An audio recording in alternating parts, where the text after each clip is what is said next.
आनन्दस्य शरणो वाहम् योगस्य शरणो वाहम् संघस्य शरणो वाहम्। इस मंत्र का अर्थ है, मैं आनंद स्वरूप ईश्वर की शरण में हूँ। मैं ईश्वर की योग सामर्थ्य की शरण में हूँ, जिससे ईश्वर ने सृष्टि उत्पन्न की, इसका पालन और नियंत्रण करता है और अंत में इसे समाप्त भी करता है। मैं ईश्वर की ही इच्छा से अपने सब कार्य करने वाले महापुरुषों की शरण में हूँ। नमस्कार, मैं विश्व योग परिषद से कुलदीप मुनि।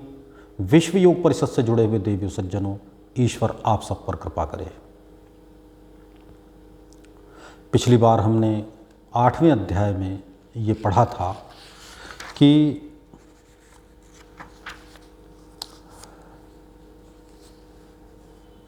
सभी द्वारों को अर्थात सभी इंद्रियों पर संयम करके और मन को हृदय में रोककर प्राणों को मूर्धा में अर्थात मस्तिष्क में चोटी के भाग से एक अंगुल नीचे स्थापित करके और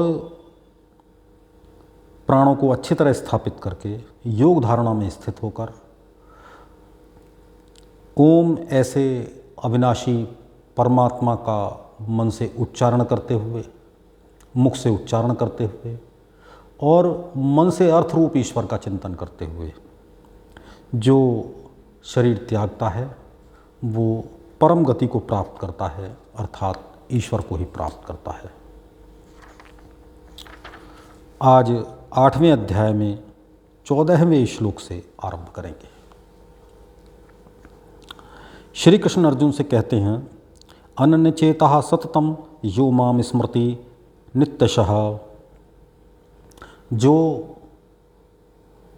कहीं और न जाते हुए मन से, केवल ईश्वर में ही लगे हुए मन से जो निरंतर ईश्वर का स्मरण करते हैं, तस्याहम सुलभा पार्थ नित्य युक्तस्य योगिना। जो लगातार ईश्वर में लगे हुए योगी हैं, उनके लिए ईश्वर सहज ही उपलब्ध है।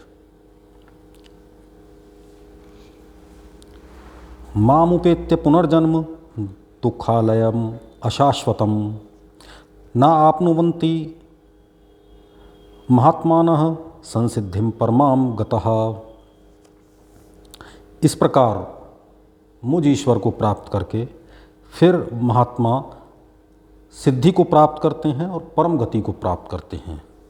वो फिर पुनर्जन्म को दुख के घर और जो संसार ये शाश्वत नहीं है इसको प्राप्त नहीं करते, अर्थात फिर उनका पुनर्जन्म नहीं होता, फिर वो जन्म लेकर फिर दुखी नहीं होते और सिद्धि को ईश्वर को प्राप्त कर लेते हैं। आ ब्रह्म भुवनान लोकाः पुनरावर्तिनो अर्जुन। हे अर्जुन, जो ब्रह्मलोक तक के लोक हैं, 7 लोक इस तरह माने जाते हैं और सबसे ऊपर का लोक ब्रह्मलोक माना जाता है। तो वो ब्रह्मलोक तक के जो लोक हैं वो सब पुनरावर्ती हैं, वहाँ जाकर फिर लौटकर आना होता है, फिर मृत्युलोक में जन्म लेना होता है। मामुपेत्य तो कौन्तेय पुनर्जन्म न विद्यते। और इस प्रकार मुझ ईश्वर को प्राप्त करके फिर पुनर्जन्म नहीं होता। सहस्रयुग पर्यंतम अहर यद ब्रह्मणो विदुः रात्रिम युग सहस्रांताम ते अहोरात्र विदो जनः। जो विद्वान लोग, जो ज्ञानी जन ब्रह्मा के दिन को 1000 चतुर्युगी वाला जानते हैं और ब्रह्मा की रात्रि को भी 1000 चतुर्युगी के बराबर जानते हैं। और ये जानना ऐसा नहीं है कि मैंने बता दिया और आपने सुन लिया। जो इसको अच्छी तरह अंदर से जानते हैं, प्रत्यक्ष जानते हैं, उन्होंने इसको देखा हुआ है, समझा हुआ है। तो ये स्वयं रियलाइज़ करने की बात है, केवल सुनने और मानने की बात नहीं है। तो वो काल के तत्व को जानने वाले हैं।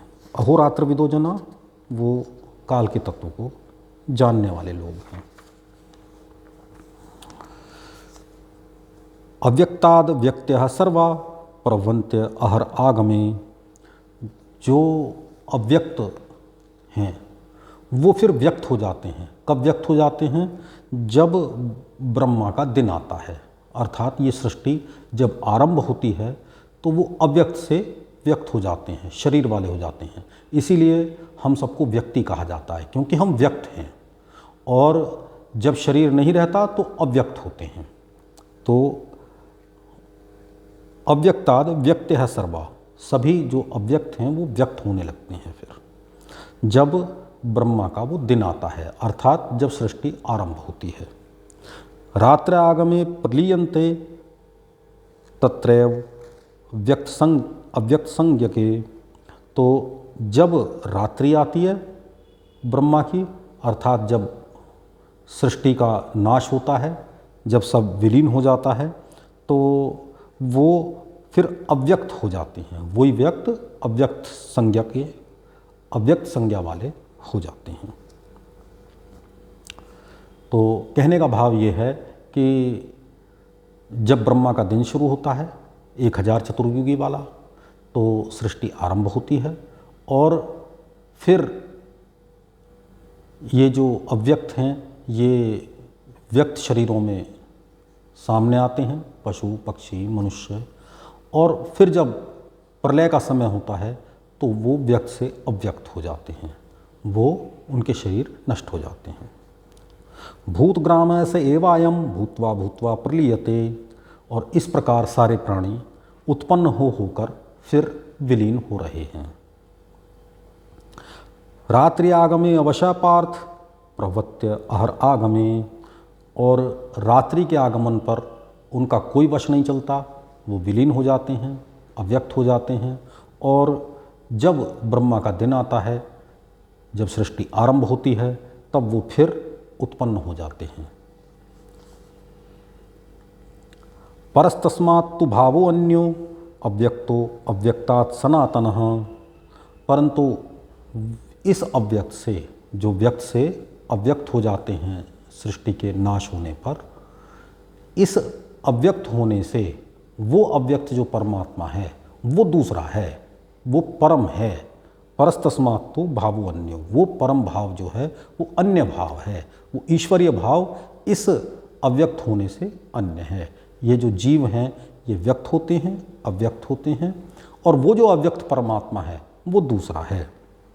वो भावो अन्यो अव्यक्तो अव्यक्तात् सनातनः, इस अव्यक्त से वो सनातन जो परमात्मा है वो दूसरा है।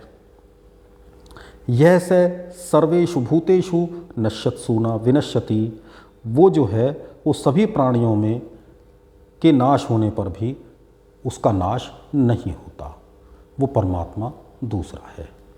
तो हमें उस परमात्मा का अर्थ रूप चिंतन करना चाहिए और उसका ध्यान करना चाहिए, अपने मन को बार बार उसी में लगाना चाहिए।